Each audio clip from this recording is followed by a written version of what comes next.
dengan segala pembohongan, dengan segala penipuan. Esko kanan Menteri Besar Kedah lah ambil jalan mudah dengan letakkan tanggungjawab sepenuhnya kepada kerajaan pusat. Kebanyakan yang menerima bantuan pun adalah orang PAS sendiri.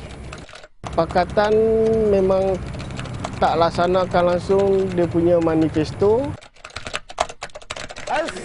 Juga menuntut supaya Muhammad Datuk Seri membuat siasatan kepada beberapa bagi saya salah lagi antaranya mengikhtiar 4. Saya penulis blog medantempuhkedah.blogspot.com, tulis tentang masalah kerajaan pakatan di negeri Kedah yang sekarang ni banyak menindas rakyat dengan segala pembohongan, dengan segala penipuan dalam manifesto yang tidak dilaksanakan. Nelayan di Kedah sekarang ni memang tidak dibantu langsung oleh kerajaan Pakatan Negeri Kedah. Semuanya diberi oleh kerajaan pusat, sampaikan allowance cara hidup pun kerajaan pusat yang bantu, bantuan pukat, bantuan sampan, enjin bot, semua pun kerajaan pusat yang bantu.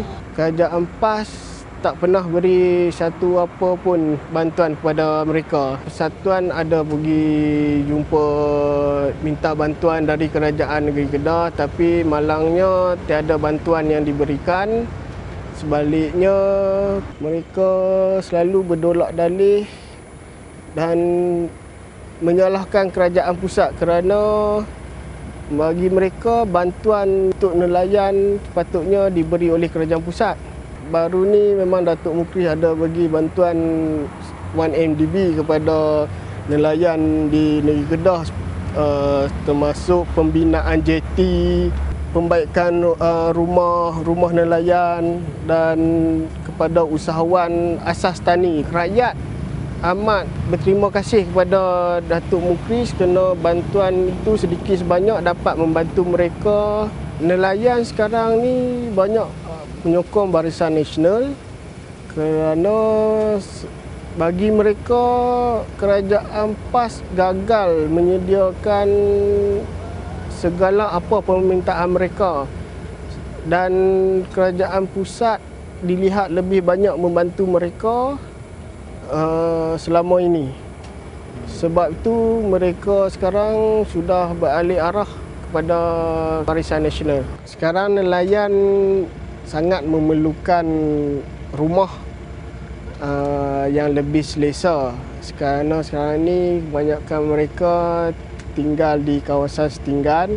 PAS Kedah ada lancarkan manifesto untuk membina lebih kurang 1,500 unit rumah kos rendah.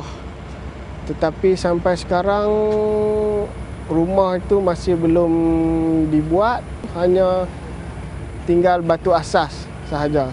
Mereka hanya gah pada hari pelancaran dengan meletakkan batu asas semua, tapi sampai sekarang projek masih terbengkalai. Pakatan memang suka berjanji tapi memang tak pernah laksanakan, dan bagi mereka manifesto itu bukan satu janji.